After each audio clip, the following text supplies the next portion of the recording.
It looks like we have Ms. Herman. Ms. Herman, could you unmute your mic and state your name, please? There we go. You're Hi, unmuted. yes. Can you hear me? We can. Can you hear us? Yes. Thank you. Right, It's please. Tamara Herman. Right. As I said, this is on the calendar for a motion for a new trial. Ms. Herman, I'm going to start with you. Given the what's in your motion for a new trial, I'm going to put you under oath so you can make argument or factual assertions, and I'll have a record of that. So I'm going to ask you to raise your right hand to be sworn in. Do you swear the testimony you give here today will be true and correct to the best of your knowledge? I do. You can lower your hand. So, Ms. Herman, you'd filed a motion for a new trial.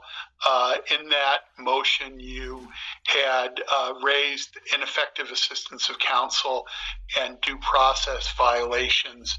I did read through the paperwork. Is there anything else you just want to tell me in general?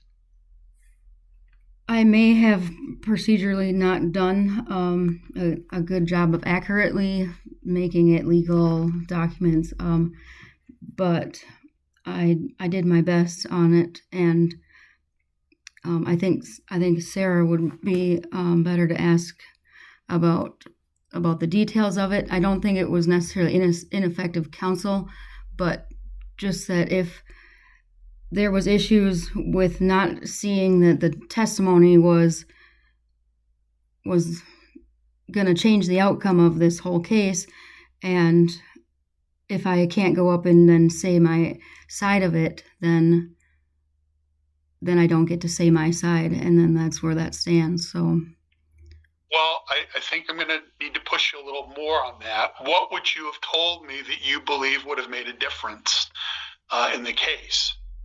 At trial? Yes. All of it. I didn't get a chance to say anything about any of it. Ms. Herman, I got to push you past that. Okay. So I need you, or at least I'm going to give you an opportunity to give me a summary of what you would have testified to that you believe would have made a difference in the case.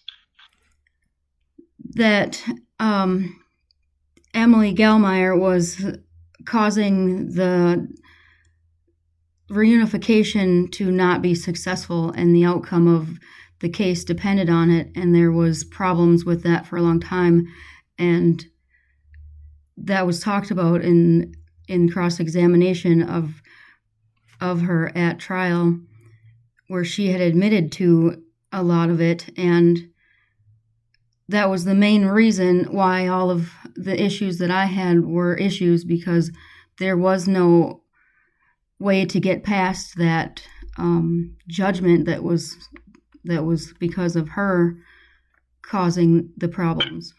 Is there anything else you would have testified to other than Ms. Gallmeyer's failures as a social worker that you believe would have changed or could have changed the outcome?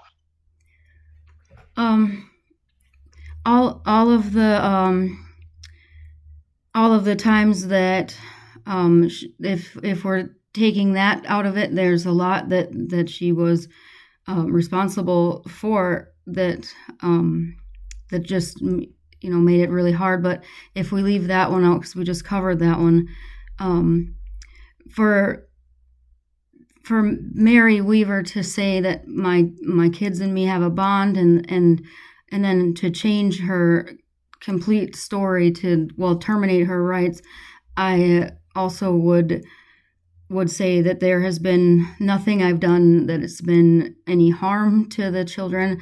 There's been no damage that I've done to them. I have not hurt them physically, mentally, emotionally, and they know that. And so for them not to say that, but then even Mary Weaver did say that she doesn't think terminating my rights. I'm going to interrupt you here. You're talking a lot about what you disagreed with in Ms. Gallmeyer and Ms. Weaver.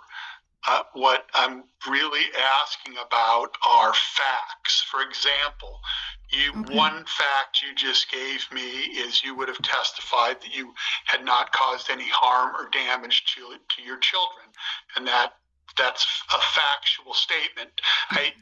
Of course, it's up to a judge to decide whether the judge believes that or not. Okay. Are there other factual statements like that you would have testified to that you think would have made a difference in your case? Okay, so there's an event on March 18th of Sarah Johnson from Aiken County closing my assessment because I had already the services and there was no services needed. So she closed my assessment, and that was put in there to make it look like I had issues with CPS before, but there wasn't. And then there's an event on New Pathways Shelter. I was with Savannah Hall, client ID 521, and that shows housing stability, and I wasn't homeless. There's moving from that to the Black Dog Shelter to get more stability. So that was showing that there was stability and efforts towards making stability. There was issues of vehicle tampering, which I have a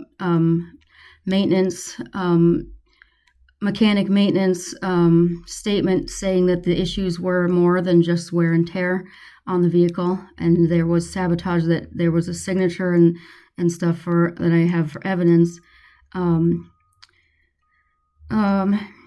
I signed a lease in Bovey in April, so I had a place to live, and that was stated that I didn't have a place to live. She didn't come to my house and check my kids out. And one of the reports saying that they were removed from me and my mother was not true. Also, the one saying that my sons lived at my mom's house within the last 2 years is not true. They didn't live there at all. We hadn't even seen her in 2 years. We were moving to South Carolina. Most of our stuff had been moved already. My mother and my mom's husband are really dangerous people, and I know that they are because I experienced it, and I know about it because after the 26th of April's hearing in 2024, Nathan walked by us and said, "He's not your son." And the way he said it was really damaging to me. I couldn't get Emily to understand that needs to be changed. The placement needs to be changed. I've been ignored ever since then. They've had unsupervised visits, injuries to their hand, surgeries that I don't even know what he's injured about. I don't even get talked to about the surgery. And even if it was denied by the courts for approval, they still didn't even call me to say, "Hey, your son needs this surgery." Why wouldn't they? Why am I left out of it? Again, Ms. Herman, you're kind of getting into what you disagree about with Ms. Okay. Gallmeyer's performance as a social worker. Okay. So what I have down is that you believed Ms. Gallmeyer was causing the problems with the reunification, that you had never injured or harmed or damaged your children. The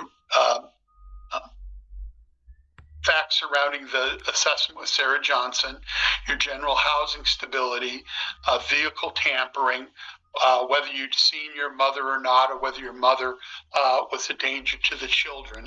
Are there any other facts that you think you would have testified to, or other evidence that I should have been shown that would have changed the outcome of your case? Okay.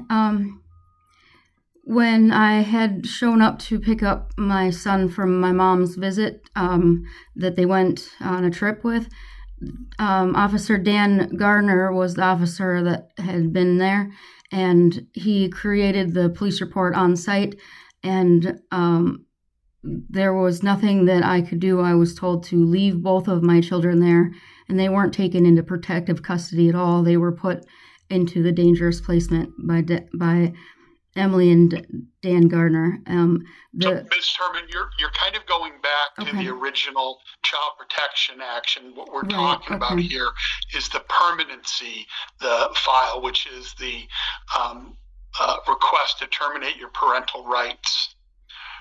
So is there anything about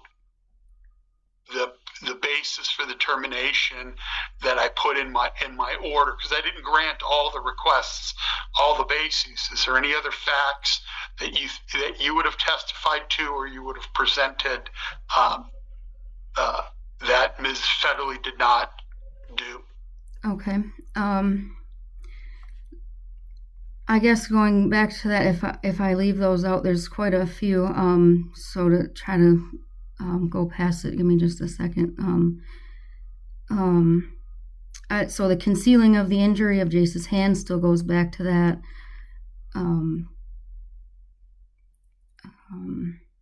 Canceling the reunification.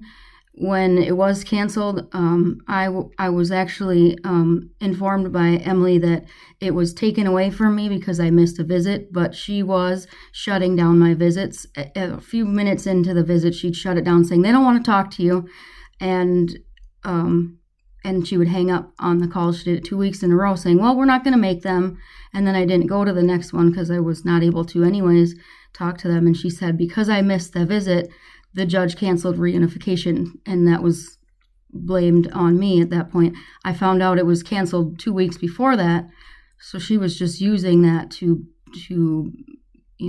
say it in her own power against me. And then this last CPS report is signed by Amelia Hudson on behalf of Sherry Stark Uselman. The last one was Bobby Anderson, and I had tried to talk to Bobby Anderson, and I didn't get any success, and then she left this case. I asked Emily what happened to her supervisor, and she said she doesn't work there anymore. I did talk to Sherry Uselman and tell her about what I was dealing with all of this.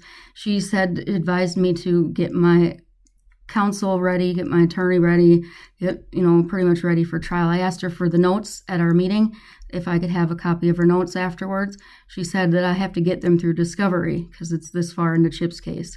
She hasn't talked to me since then, but then in the last report, it was signed by Amelia Hudson saying on behalf of Sherry Stark Uselman, and I have not been sure as to why that's happening. And then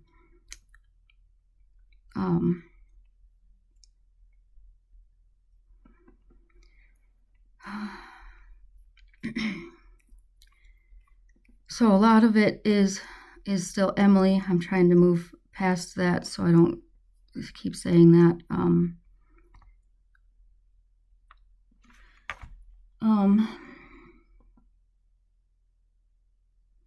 There was things put into the case plan, like parental capacity assessment, that wasn't added until the very end part, and that's supposed to be done by the social workers, and it wasn't even a requirement till the end.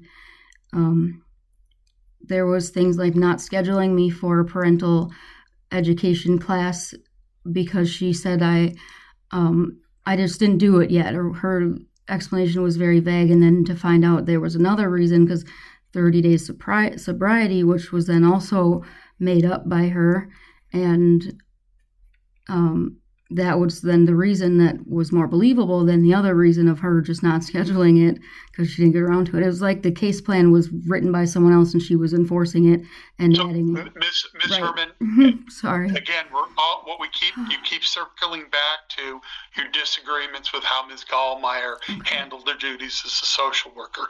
Are there anything outside of that you haven't already told me about?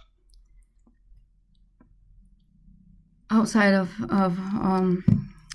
that, if there is, it's hard for me to make sure I can remember all of it at this time. But I understand that, but this is your time to do it. I know. So,